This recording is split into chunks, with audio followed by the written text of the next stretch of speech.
As folks are trickling in here, I just want to welcome those who are joining us. Welcome to our webinar in which today we celebrate the 51st anniversary of Earth Day, and today we'll be talking about hearing the cry of the earth. We're going to wait just another couple of moments as people trickle in here before we formally get started with the presentation. Peter, did you want to put the video on in the background as folks are joining, or?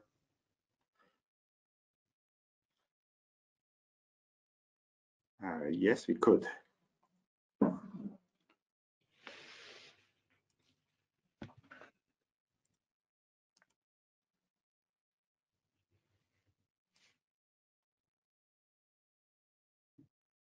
Well, as that video is coming up, I see we've had a few other folks join us, and just want to welcome you on behalf of Plastic Bank to our webinar, Hearing the Cry of the Earth, as we celebrate the 51st anniversary of Earth Day. We'll get started here just in a moment.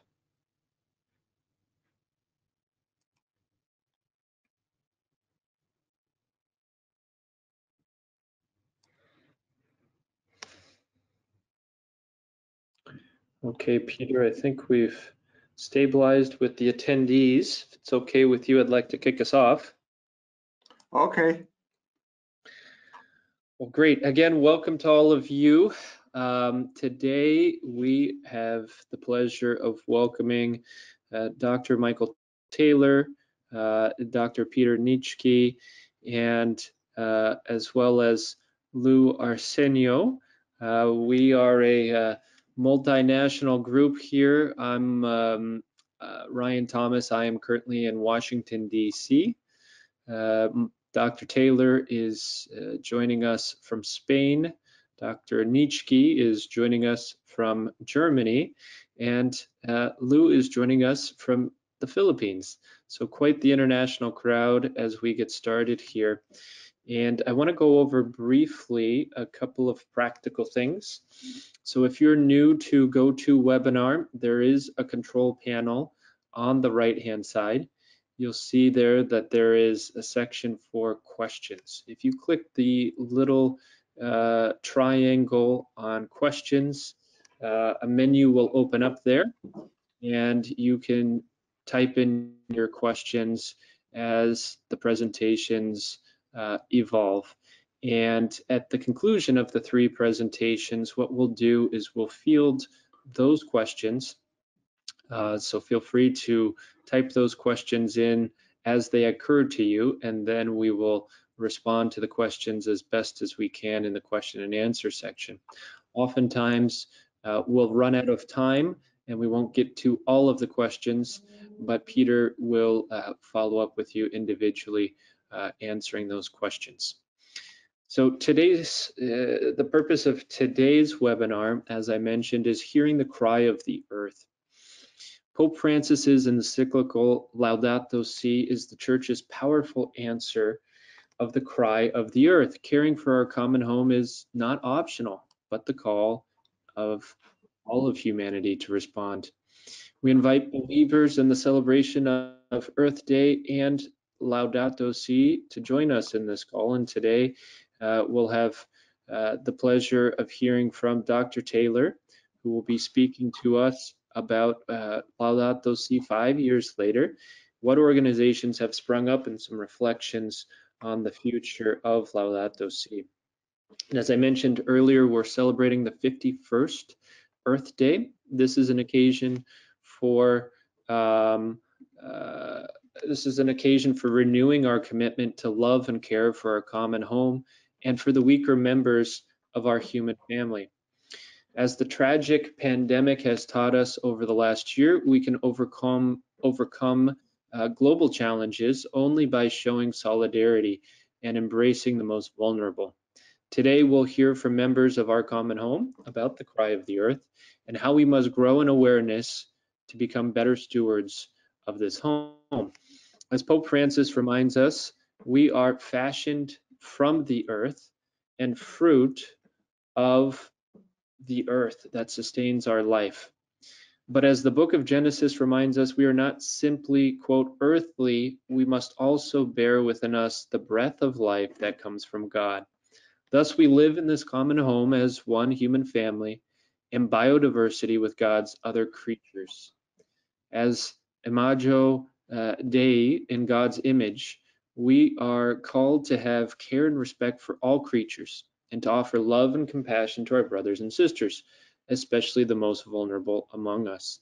But we've seen that out of our selfishness, we have failed in our responsibility to be guardians and stewards of the earth. We have polluted it, we have spoiled it, we have endangered our very own lives because of this.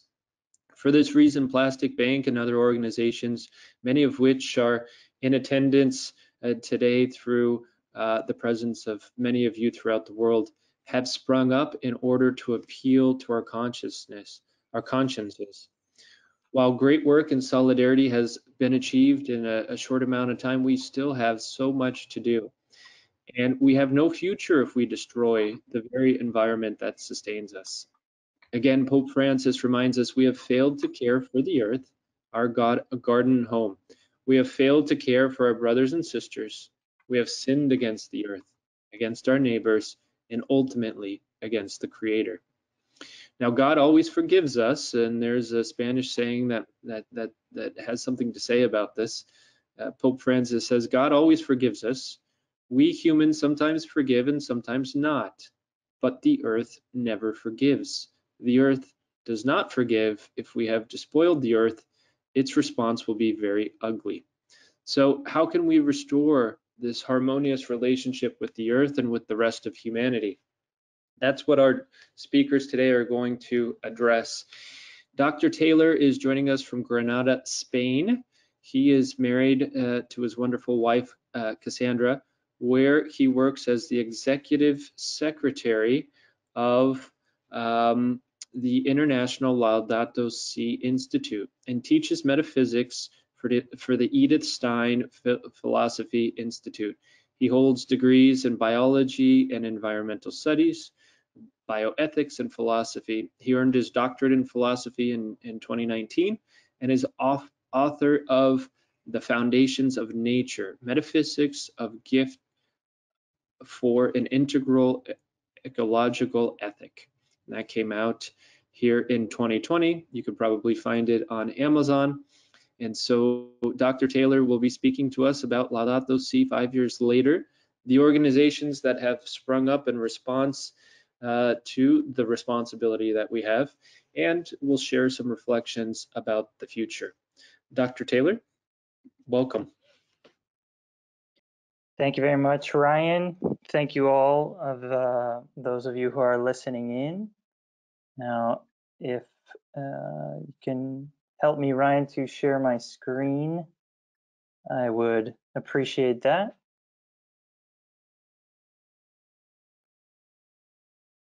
I think that Peter needs to do that. Okay.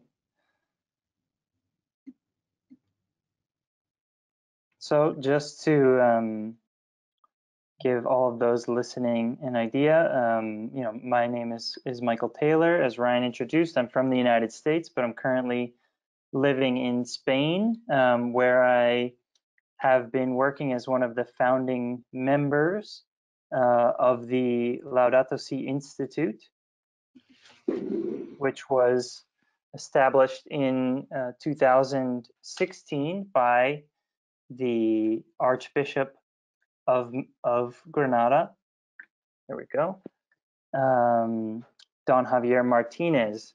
Now, as you probably realize, as you probably know by now, Laudato Si was published June 18th of 2015, and at that time I actually had the blessing of living in Rome at that moment, and I was able to attend the actual presentation of the original document, and it was a very exciting moment for many of us within the Catholic world who had this longing and this desire to work for the good of creation, and saw how our modern technocratic society has belittled our Lord's creation. But before that, just to give you an idea of my trajectory, I started out my college year studying ecology, and actually did my honors thesis work in Alaska. Here's just some ideas of what that was like for me as a undergraduate student there studying ecology in Alaska. And after that, I found a stronger calling to go work with the poor in Peru and later Chile before I went on to my later studies in Rome, as I said, where I was able to be there for the actual publication of Laudato Si, and later into Madrid, where I earned my doctorate. And now this is you're seeing is a picture of Granada, which is a city in the south of Spain where the Archbishop founded the International Laudato Si Institute for the Care of Creation. And there our mission has largely been formation and education, but also to help in themes of rural development and philosophical and theological thought, as everything is connected. And we find our society moving away from the rural world and living close to nature into the cities, where we tend to lose sight of creation. But we've wanted to bring this reflection about the created world especially to the Archdiocese of Granada, but to the whole world through different online courses and whatnot. And so this is our logo, the Laudato Si Institute for the Care of Creation. And we've also worked in close proximity with the Vatican over these past 5 years, and many other organizations such as the Laudato Si Foundation in Madrid, the Listen network of higher education, which brings together many different organizations and individuals throughout the world. So my point here is just that there is a great deal of interest in bringing the teachings of Laudato Si to people around the world, which you are probably aware of in one way or another. And now I just wanted to share with you some of these conclusions and some of the key intuitions and points of the encyclical and of the lessons we've learned over these past 5 years, and these conclusions that we've come to, as a church, as members of the church, looking closely at these issues. And following the Pope's lead, he calls us to, in the very title of the encyclical, to look to Saint Francis, who looked upon the world. He's the very name Laudato Si means praise be to you, but it comes, as you probably know, from the Canticle of the Creatures, in which he calls all of nature, sun, moon, birds, everything in creation, our brothers and sisters. And that's a very powerful idea. It's not just poetic, but it's also theological and philosophical, that we are intimately related, much like a family, with the rest of creation, having the same creator. And that is something that we've lost sight of as a modern society. So G.K. Chesterton, in his book about St. Francis, said that when St. Francis had his conversion, it was more of an inversion, in which he learned to see the whole world as if it were upside down, as if it were hanging by the grace of God. And I think this renewed vision of the world is something that we desperately need. Just to give you a more poignant example, we need to learn to respect creation. And this is something that we fail to do very often. And the example I like to give my students is the movie Finding Nemo.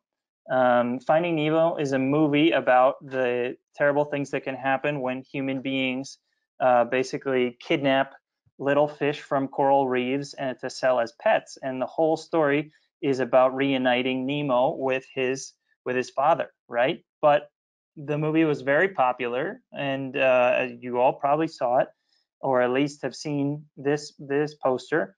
And what happened after that movie came out was that children were so in love with Nemo that they asked their parents to go and buy them clownfish as pets. So we can see that sometimes the message of that someone is trying to portray doesn't always come through, and we need to learn to And I put respect in this way, respect meaning to look again.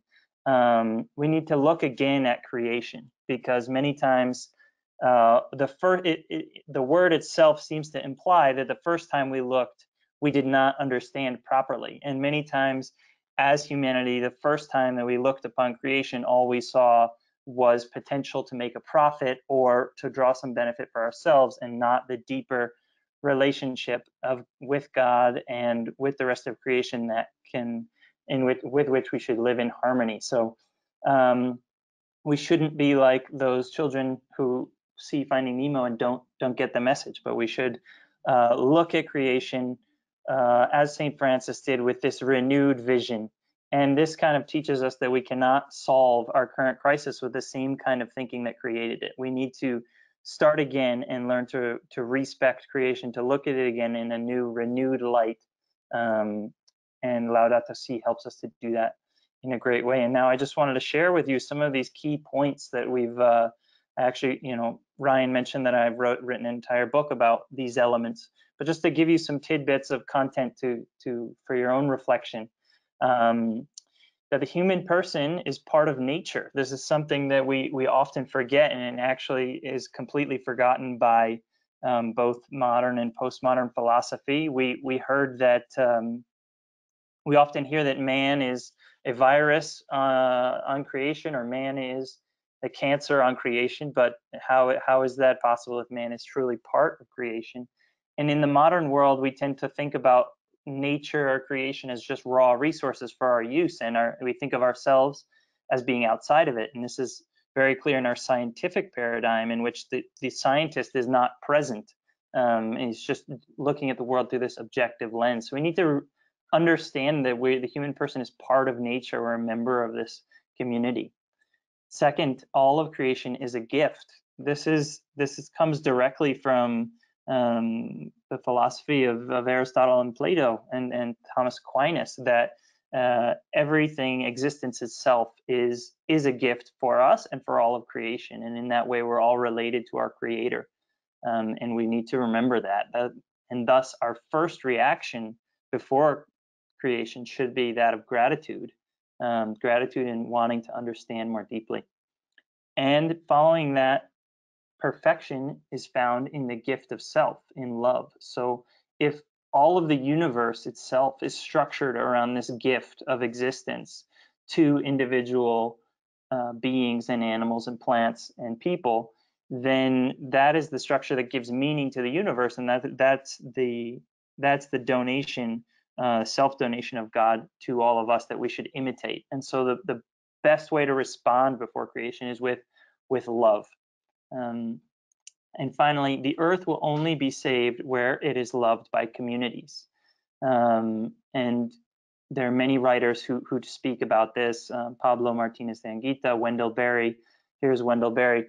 He speaks about the importance of not treating the natural world as an environment, as if it were some cold objective thing, but actually naming it by its common local names, and speaking of people as communities that live on the land. And if they do not love the land that they live on, it won't be saved. So the lesson from this, and the lesson from Laudato Si, that has become increasingly clear to many of us, is that local is greater than global in many different ways, and that if we focus on where we are, where we live, the communities that we are connected to, and we work hard in those places to love those places and to care for them, then that is the true guarantee that change will come. And when we tend to think towards global, we tend to sacrifice the local in many ways.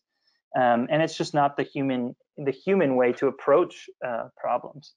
We need to build up our communities, and we need to build up our care for our local environments, and from there grow. So all of these reflections come to us in this 5th anniversary of Laudato Si, and I think it's a beautiful time to take a moment to pause and contemplate creation and be grateful for what is truly a covenantal relationship, in which we see creation and ourselves as part of one, as one great family, as St. Francis said. And finally, I'd just like to draw attention, obviously, with Plastic Bank, you're well aware of the problems of plastics in the ocean, but it really has, for me personally, it is my opinion that it is the greatest problem that we have facing our communities and the earth into the future, even greater than the risk of climate change, not only for creatures and animals in the natural world, but even for the human family. I just read a study recently that came out that some of the chemicals that are being leached out of plastics in the waterways and in nature are causing grave defects in our endocrine system, in hormones, and this happens in animals, but also in human beings, and it causes infertility. So we're talking about plastics being the cause of the end of fertility, the end of life as we know it. And to me, this is a grave problem, and I'm so grateful for the work that Plastic Bank is doing. And the way that it connects to local communities. But before this, all of these problems and these difficulties, we always have to remember that, and this problem has become even more urgent with the dawn of the COVID-19 pandemic. We are seeing masks, disposable plastic masks everywhere. And I just read that there are 3 million masks being used and disposed of every minute in the world, which is an astounding amount. So this problem is only going to be graver due to the COVID-19 pandemic. But we must keep in mind and retain our hope, because the Lord is always with us. He is the Lord of the sea that calms the seas before our fears and doubts, and that we should not ever fall into despair or worry, but trust in Him, and remember that always through our action on the earth, through our ethical action, but also through our liturgical action in the Eucharist, in the celebration of the Mass, what we have is this renewal of this covenant with God, the Creator, and in this way we're bringing peace and salvation and healing to all of creation. And so I just wish everyone to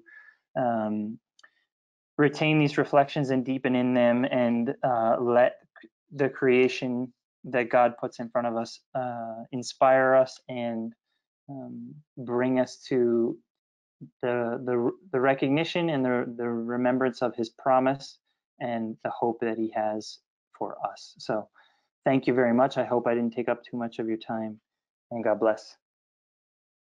Thank you, Dr. Taylor. Some very, very important reminders there, especially this idea of the plastics and how they're affecting fertility. And of course, we're living in a pandemic now in which we have to care for our own health. But it's a good reminder not to use the disposable masks, but rather to purchase a cloth mask and to care for that. Because it's a better solution long-term for our environment. Next up, we have Dr. Peter Nietzsche. He is the program specialist, and he leads the faith program at the Plastic Bank. And this is a program engaging people of faith to reduce their plastic footprint as part of their spiritual journey. He lived in the Philippines for 20 years, where he relocated for 8 years in an urban poor community, living with the people, learning their culture and language. Peter has degrees in continuing adult education and community development. He is married, has 2 grown children. Today, Peter will present the impressive work that Plastic Bank is doing around the world to inspire and activate faith communities to become stewards of the environment. Peter, take it away. Thank you, Ryan. Thank you. Welcome, everybody, to our webinar. It's wonderful to have you here at this Earth Day celebration, and for us also preparing already for the anniversary of Laudato Si. I would like to share with you what Plastic Bank is doing, especially in the aspect of partnering with faith institutions And we had several trips to Rome, talking to people from the Dicastery, and we are excited to see churches, and not only Catholic, also Protestant, to become involved in stopping ocean plastic. And I want to share with you our achievements and also our Laudato Si campaign. I will just share my screen with you.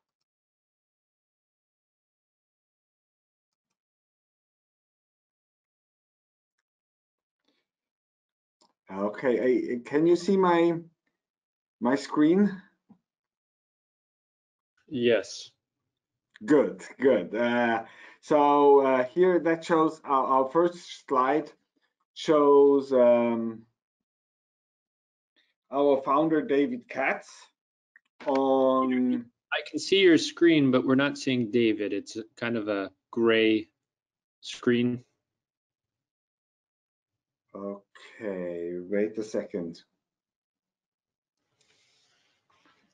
Something now? There you go. Okay, good. So this is David, our founder, when we were in Rome and we were meeting with the Pope to explain to him what Plastic Bank is doing, and that has been a very exciting time.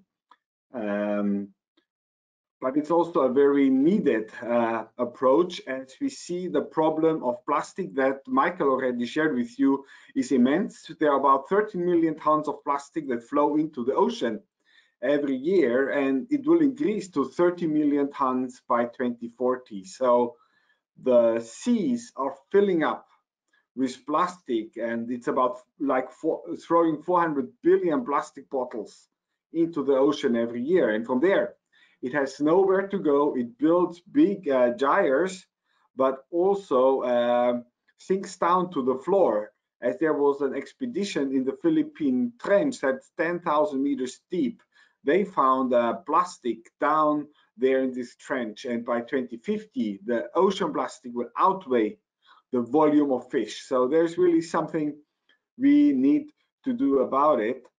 Plastic Bank was started in 2017. We are working now in the Philippines, Haiti, Indonesia, Egypt, and Brazil, and our vision is to gather 1 billion people to monetize waste and to improve lives, because we believe we can reveal value out of plastic as it is a raw material.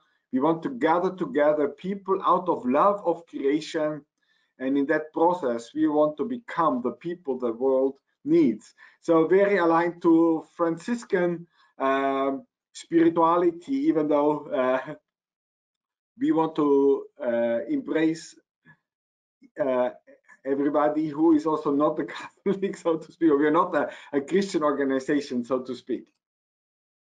Lately, we have achieved a great milestone, which is we collected 1 billion bottles recently through our network of 17,000 collectors worldwide. And our idea is that this plastic should be used to help the poorest of the poor, the informal waste collectors, to provide school tuition, bonuses, health insurance, and food to them, cooking fuel, power, cell phone services, digital savings, and more. So we believe plastic used correctly can be an avenue to stop also poverty. And that's why we believe engaging Laudato Si is an important way for us to engage the world. And it's hearing the cry of the earth and hearing the cry of the poor, caring for our common home. Those are things that are in the center of Plastic Bank. Here in this picture, you see us with the Cardinal of Rio de Janeiro, where we started our first collection. We are working now with more than 15 parishes in Brazil. We are in partnership with the Vatican and with a global Catholic climate movement to create an online platform where every congregation become an ambassador for the ocean and to create value from plastic. So how do we do that? how can churches become ambassadors stopping ocean plastic? We have two programs in the global south, like Philippines, Brazil. We mobilize churches to set up collection points where people can bring their plastic. Like here you see a church in Vitoria, Brazil, that has set up a collection point. Our company buys the plastic from the church, and the church is using those funds for additional income for poverty reduction programs. As right now, especially with the COVID crisis, many people are struggling, and also churches are struggling with income. This is an additional way for the church to live out Laudato Si in those very difficult times. At the same time, the church can also teach people to reduce their plastic footprint. And we have created training material, and the heart of that is what you call the 5R framework. Refuse, rethink, reduce, reuse, recycle. Refuse plastic that you don't need, like straws. Rethink, what do I need? What do I not need? Reduce, like bringing your own plastic, bringing your own bag or basket when you go shopping, so you don't need to buy single-use plastic bag. Reuse the plastic that you have in a creative way. There are plenty of ideas in the internet where you can reuse plastic and recycle, and that is what we are doing. We recycle the plastic that is being collected, sell it back to the industry for new products. So this is a circular approach to economy. If you think about that, God created all the life cycles in this world in a circular way. There is no waste in God's economy. So also we should do economy God's way without waste and make people benefit through it. How do we do it in countries like Germany, US, Canada, where there is not much mismanaged plastic? In this region, we encourage churches to raise awareness about ocean plastic and reduce plastic consumption. Like Germany has the highest per head plastic consumption in the whole world. We recycle a lot, but also we export some to Malaysia. We burn a lot in incinerators. So it's also important for Germans to reduce their plastic consumption. But the plastic that cannot be reduced, we offer through our footprint calculator on our website people to become plastic positive by offsetting their plastic, and we are using those funds to help congregation in the global south to develop their recycling infrastructure. Now, what have we done so far in our FACE program?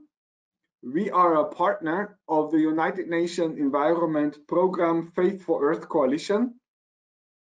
We have started in Rio de Janeiro and in Vitoria to set up pilot parishes, and even now working with a Catholic school in Rio to collect plastic. Of course, the COVID crisis has made life more difficult for us, but we're also working with the Archdiocese of Manila, and Lu Arsenio, who will share after me, will share how that is working. We have a common activities with the Diocese of Limburg, Germany. We organized a community cleanup with them last year, and we're looking also in Season of Creation to set up another cleanup, but there is also the World Cleanup Day, and we come up very soon with bracelets and rosaries made out of ocean plastic, made in Manila to empower coastal communities there. So that is what we have done so far. Another thing that is coming up soon, we will be launching together with the Global Catholic Climate Movement online learning site about ocean plastic and how churches and congregations and schools can be involved. And we believe this is a powerful way to implement Laudato Si practically, and everybody can be involved because everybody also is using plastic. So we all have the opportunity and the responsibility to manage our plastic well and do that through the plastic bank system. So thank you very much for all of us being part of the solution and not the pollution.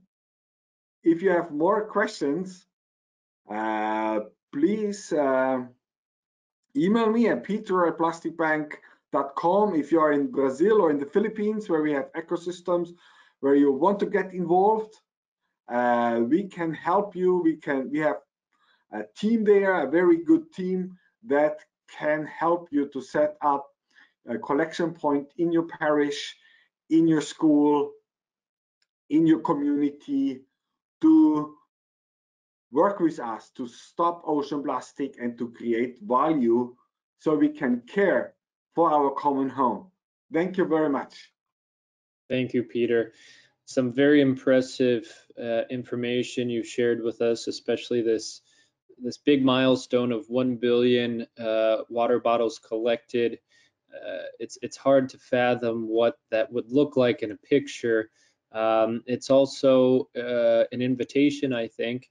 If we consider how many water bottles are consumed in a year, we have a lot of work to do. We have a lot of faith communities to activate. So I think an incredible milestone to celebrate, and at the same time, an invitation to redouble our efforts. So next up we have Lou Valencia Arsenio. She is the coordinator at the Archdiocese of Manila for the Ministry on Ecology. She coordinates the ministry of the Archdiocese and is also engaged in a variety of national and international initiatives. Lou has extensive grassroots and high-level experience of environmental activities within the Catholic Church. She has organized many conferences and workshops to equip and engage the faithful, and has worked as a trainer and consultant for environmental advocacy. She holds a Master of Arts degree in theology and is married. Today, Lou will share with us about the concrete ways in which the Archdiocese of Manila in the Philippines is implementing Laudato Si, and will be inspiring us around the world to take on similar challenges. Lou, thank you for joining us. Okay, thank you. Thank you for inviting me to be part of this webinar. So, by the way, who is going to, can I manipulate the presentation, or it will just be Peter? How do I do it? Oh, I think I don't know. Okay, so it will be just be me. You just tell me to move forward. Okay. Thank you. So as you can see, the Ministry on Ecology has been around 16 years ago, and I was tasked to start it by the previous Cardinal Rosales, and it was the first ministry that was organized as an archdiocesan level in the Philippines, if I may say it. I hope I'm right. What do you mean by that? Because most of the ministries in the Philippines on ecology, they were actually connected to the social action. They're just one part of the social action offices. But this time in the Archdiocese, it's a separate one, but it is within a commission. So the ministry started in 2005 with the goal of promoting environmental protection. So next slide, please. Next slide. Okay. So our mission is anchored on the vision statement of the Archdiocese of Manila, formulated in 2005. So and as you can see, and this, our goal is we feel that our mandate is the mandate that Jesus gave to Saint Francis of Assisi, "Go repair my house, as you can see lies in ruins." We all know that this was the message that Saint Francis received from the Lord at San Damiano Chapel many centuries ago. But then we feel this was used by Pope Francis in 2018, if I remember during the season of creation. So we pick it up and we said, yes, I think this is the ongoing call that we need to respond. Next slide. Next slide, please. So what is our this year of the cry of the earth? We feel that as we began our ministry, we really focused on the urgent issue of Metro Manila, and that was garbage, literally garbage. No, not just a waste. It's really the garbage. And with Laudato Si, paragraph number 21, Pope Francis really pictured or described how our Earth, this planet, look like today. So this, he said, the Earth, our home, is beginning to look more and more like an immense pile of filth. So I think this is a reality, the picture that was shown by Peter a while ago, the reality of plastic and other pollutants that really plague our environment. Next slide, please.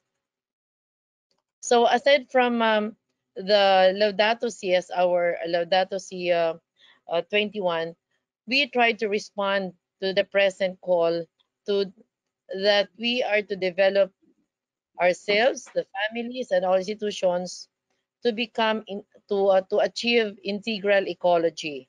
And this is the call started last year during the start of the Laudato Si anniversary year.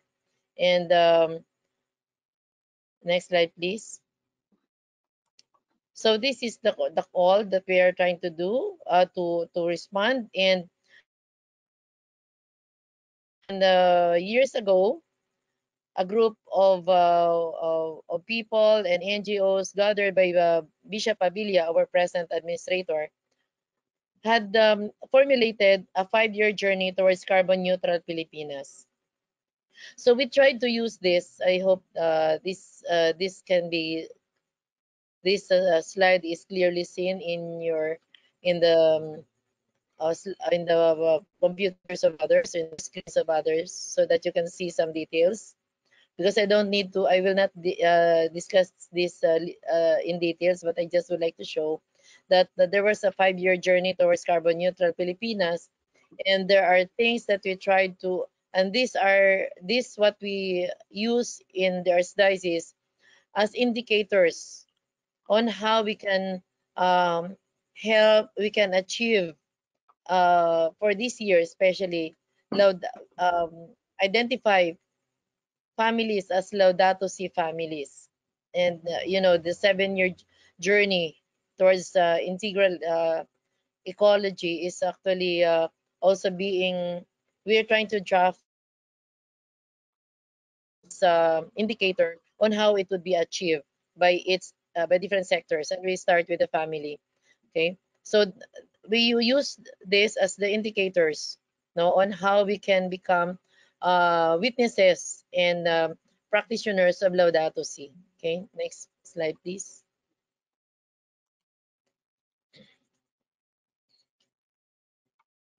So the CBCP, sorry for that very small text, but I just would like to tell you that in July 2019, the CBCP issued a pastoral letter, and in this pastoral letter, they outlined 13 ecological actions. So these are this, and of course you can research this in the internet, or So there are 13 doable actions that each Filipino or each citizen of this planet can work on, and we use this also in as our guide in responding to the hear the cry of the earth. Okay, next slide.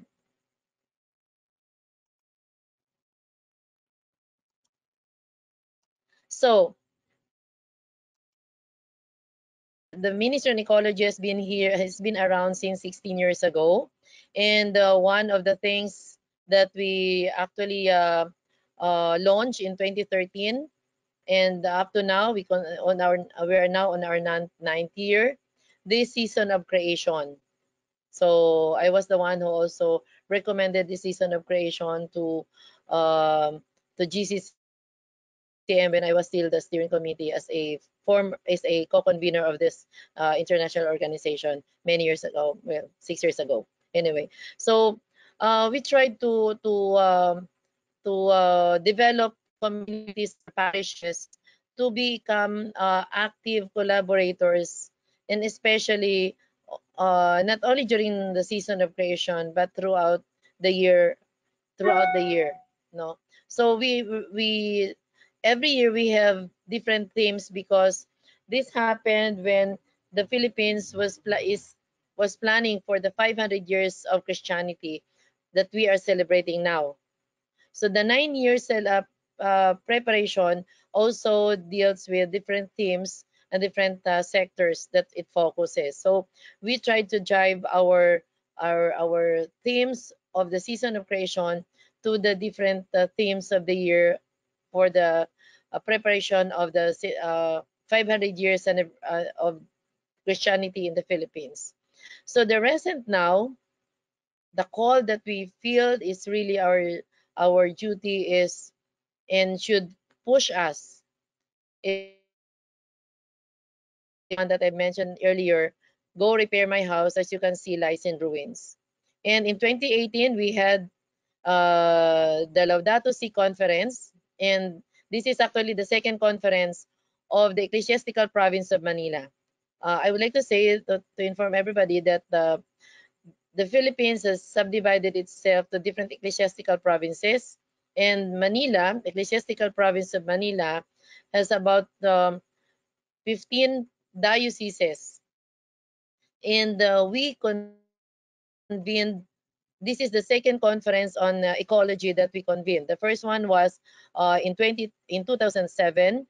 That became a national conference actually, because it was a global warming and climate change conference. And then the second is the Laudato Si conference that we organized. And this conference was really, uh, this was attended by more than 1,000 participants from 15 dioceses. In what the other dioceses are doing now is actually a fruit of the fruit of this conference. Okay, so we had several events that we're doing during the season of creation, and this is meant to stir up interest among people, even the young people, so that in the last year, we for the first time we already had our season of creation theme song written by Father Carlo as a priest of of Manila, and it was sung by the youth, no, in a concert. Okay, next slide, please. Next slide, please. Okay. So, so there's Diocese of Manila, several actions. So these pictures is showing to you that there's really solidarity everywhere. If there is unity and there is collaboration, we can achieve. So we in our 16 years in the ministry, we tried to do everything we can, all the technologies that are accessible and available and accessible, and we thought replicable. We tried them, like just to address plastic pollution. Some of those, with the first thing that we tried before was really making hollow blocks out of as a shredded plastic, and that you can see there. You can see that hollow blocks, or it has some fiber of plastic. And the recent one is making in by brick, but we know that this is not the solution. But at the same time, at least it just I would say it can delay, if not totally solve, the residual waste problem. So we taught people, different sectors, including government agencies, go and schools. It helped, but of course it's sustainability, because normally I do not encourage people to do the envi breaking or the eco breaking without a project that they would use them. So one of those is we also taught how to properly construct using those bottles that where they stuff a lot of plastic. Okay, next slide, please. Next slide, please. So those are some. So one of the concrete example of the finished product is the community kitchen of the displaced people of Marawi, and the other one is from Land Bank of the Philippines. Next slide, please.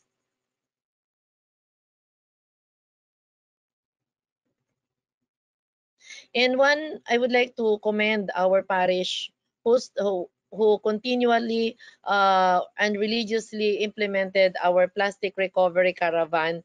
And this started in 2013 with partnership with the plastic industry. But this community in Pandacan, Santo Niño Parish in Pandacan, so once they started in 2014, they proceeded until actually today, no, until today. And to date, these are just mostly residual waste. Some PET bottles, used cooking oil, but most of these are residual waste, meaning the laminates, the styro, other mixed wastes, all plastic. Okay, so to date they already collected about 8,000 kilos, more or less 8,000 kilos of plastic. That's they do that. These are just residual waste because I believe that we need more. We need to address more the residual waste because junk shops already and our waste pickers are already they already address other valuable materials. Next slide, please. Telu, you have 3 more minutes. Huh? Yes, yes. So today, there's days in Manila. We are celebrating this 51st Earth Day. We had a mass, and then we launched our partnership with Plastic Bank. The plan of a big event has been simplified because of COVID. So we had the mass this morning with Bishop Abilio, and we had a commitment, and there's the San Ildefonso Parish started the collection this today. Okay, so that's with Plastic Bank partnership already. Next slide, please.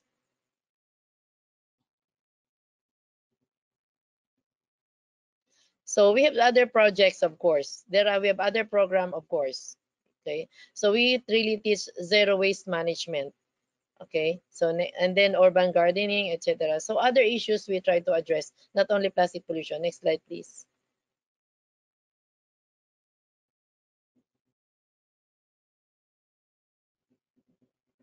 So next slide. Okay, so this is the commitment board that we made today, where people who are going to participate in plastic recovery sign up as their commitment, meaning they do not just do it today, but they will do it regularly. Okay, so next slide for the last. Thank you very much, and thank you very much.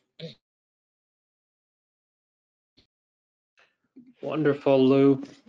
It's impressive to be able to see in a real world situation at an archdiocese all of the tremendous work that's being done. I imagine, Lou, when you began the work there, the tremendous challenges, the tremendous environmental challenges, the tremendous challenges to motivate and organize people to get buy-in from the different organizations. So tremendous work there. What I'd like to do now is transition into the question and answer section. So for those of you that are continuing to follow us, and we have quite an attendance here, I encourage you to use the control panel and type in your questions. And we'll begin to answer these questions for the next few minutes here as we wrap up the presentation. And as I'm waiting for those questions to come in, what I'd like to do is ask our panelists to share maybe one hope for the future when it comes to caring for our common home? So maybe we can just go one by one and just share one hope for the future, just real succinctly, that each one of you have. Maybe we could start with Mike. What hope do you have for the future and how we can better care for our common home? Thanks, Ryan. Well, I think one thing that definitely gives me hope for the future is seeing how people are waking up. I think that there are a lot of young people that are concerned about the earth and want to find the best way to live within creation peacefully. So there's a tremendous amount of interest. I, not only in my own personal work, but I've seen others doing it as well. But I've opened a graduate course, an introduction to integral ecology, and have seen a number of students there, many students coming in with a lot of interest. So that interest in itself gives me a lot of hope for the future. Wonderful. What about yourself, Lou? What hope do you have for the future?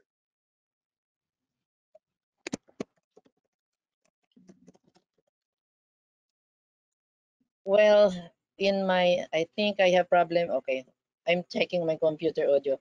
Okay, well, for my 20 plus years of working as environment advocates, ecological advocate, I see some hopes that people would eventually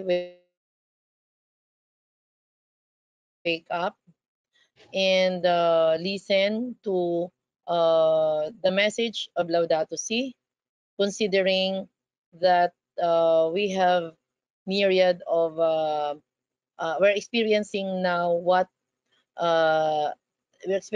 the message of nature with the pandemic, with the many sickness and calamities that we have.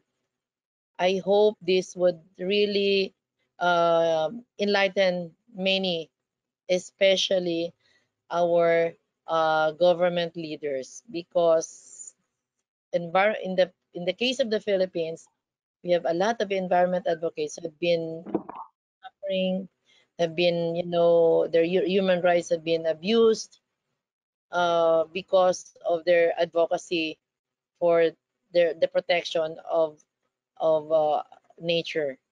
And so we just hope that there will be consistency in the government policy and in the way they implement the laws.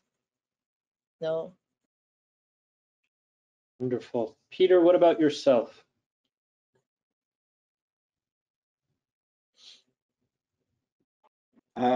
For me, I think there is hope, even though it looks difficult. I believe there are, as we see with Plastic Bank, we see also more and more companies wanting to make an impact through their products, not just make business to gain, but business for the good of the greater humanity and the planet. And we also see consumers who are buying products who want to buy products that make an impact, and not just buying anymore the cheapest stuff, but getting stuff that is doing good to whole humanity. Like we see a lot, we saw this year a significant decrease in meat consumption, for example, in Germany, and there was a lot of advocacy about it with climate change. And I think especially also we see with plastic, how Plastic Bank has just grown in those 4 years, seeing there is people who want to make an impact in joining Plastic Bank, as we have been from a small company of 5 people becoming a multi-million company with 100 employees, and seeing others are copying us now. There are probably 10, 20 companies who have just copied our approach and doing the same, and we're happy about it. It means we're doing something right because people are copying us. And the problem is plastic is so big, we probably could need 100 companies copying us, and then maybe we would make even a greater impact. So we see there is hope as people want to change, as people have seen something has to happen. So that's for me. And as Ryan cannot see the questions, I would go through them quickly. There is not too much on questions. People said asking if we can share the slides. Yes, we can do that. So I would ask Michael if you can send me yours. So if you want me to share it with the people. There is Marie, who said good morning from Environment Association Development in Lebanon. Wow, thank you so much, Marie, to be here. Emmanuel from Ghana is asking us if we can do something in Ghana. We'll look into this. We also have somebody from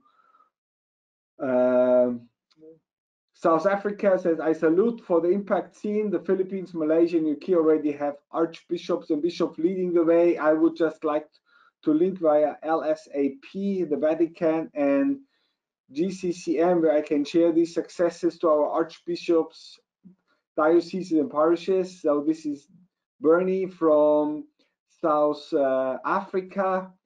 We then have also Sebastian from India also saying hello. So thank you so much for joining us. We would like also to get in touch with you. You have my email, and also here, Bastian. Dear presenters, current mission you have explained is with Christian countries, but how will this expand it to less population of Christians like India and China? Where is the challenge with the current strategy? Okay, P. Sebastian, we're also working already also with Muslim communities already in Indonesia. We are basically working with the informal sector.